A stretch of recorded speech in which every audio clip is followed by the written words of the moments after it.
大家好，这堂课我们来学习正断层与正断层系统。在断层的分类章节中，我们已经学习过，正断层是根据断层的运动学特征，断层的上盘相对下降，下盘相对上升的断层。关于正断层的形成过程，我们可以通过这样一个物理模拟实验来进行观察。所谓物理模拟实验，就是通过对石英砂、玻璃珠、硅胶等物理材料加载一定的实验设置，用来模拟自然界中岩石变形的过程和特征的实验。在这个实验中，由于底板向左右两侧的拉伸，造成横向的伸长，中心部位的地层发生破裂并向下运动，形成了多条断层。向下运动的地层位于这些断层的上盘，断层的上盘向下运动，因此这些断层是正断层。从这个实验，我们可以总结一下正断层的发育过程。首先是受到区域的拉张应力，岩石发生破裂，形成断层面。接下来，断层上盘地层受重力作用，沿断层面向下滑动，形成正断层。由此可见，横向上的拉张是正断层发育的主要原因。因此，正断层往往在拉张或者伸展构造环境中形成。从大地构造背景来看，离散型板块边界包括大陆裂谷、洋中脊以及湖后盆地，这些整体处于拉张作用的区域比较容易发育正断层，但在挤压或者肘滑的大地构造背景中，也有可能发育正断层。虽然其产出的区域应力场是挤压或者肘滑，但存在局部拉张应力场，因此这些正断层不占主导地位。正断层的产状一般较陡，大多数在45度以上，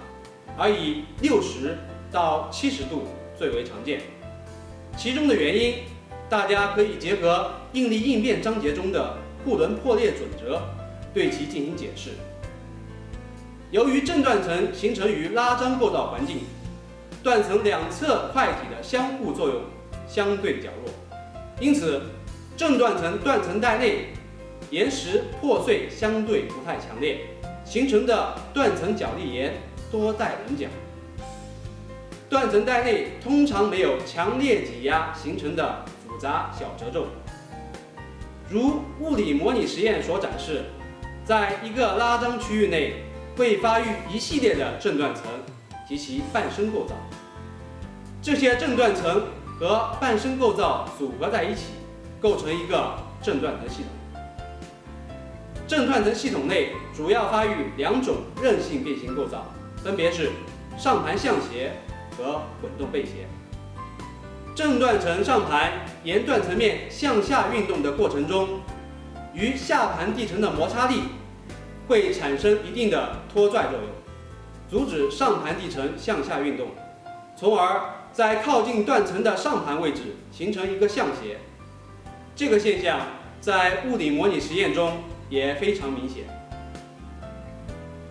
如动画所展示，当正断层断层面较为平直，断层上盘可以顺利沿断层面下滑，但当正断层发生转折，断层上盘地层单独沿上断面或者下断面滑动，就会产生空间上的重叠和空缺，与常识不符。实际上，当正断层发生转折或者弯曲，上盘地层向下运动的同时，会导致地层的褶皱变形。我们把这种褶皱叫做滚动背斜。正断层系统内的脆性变形主要是正断层作用。库伦破裂准则告诉我们，当岩石受力超过极限，会产生两组共握的剪切破裂，其与主应力的夹角相同，倾向相反。因此，当受到区域的拉张应力，有可能形成倾角相似、倾向相反的两组正断层。这些断层组合在一起，会呈现特殊的构造类型。当两条走向基本一致、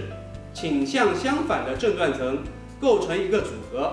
它们拥有一个共同的下降盘，断层活动形成一个长条形的凹陷地带，我们把这种构造称为地堑。与之对应，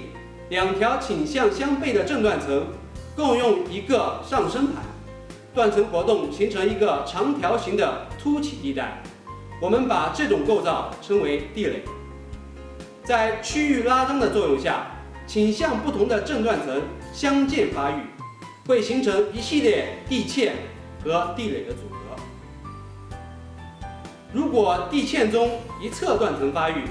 另一侧断层不发育，表现为一个斜坡带，这种不对称构造叫做半地堑，又称基状构造。地堑、半地堑往往是腹地形区域，会接受沉积，形成沉积盆地。这类由于构造伸展造成正断层上盘陷落的盆地，称为断陷盆地。我国的华北盆地、松辽盆地、江汉盆地等都属于断陷盆地。好，这堂课就到这里，谢谢大家。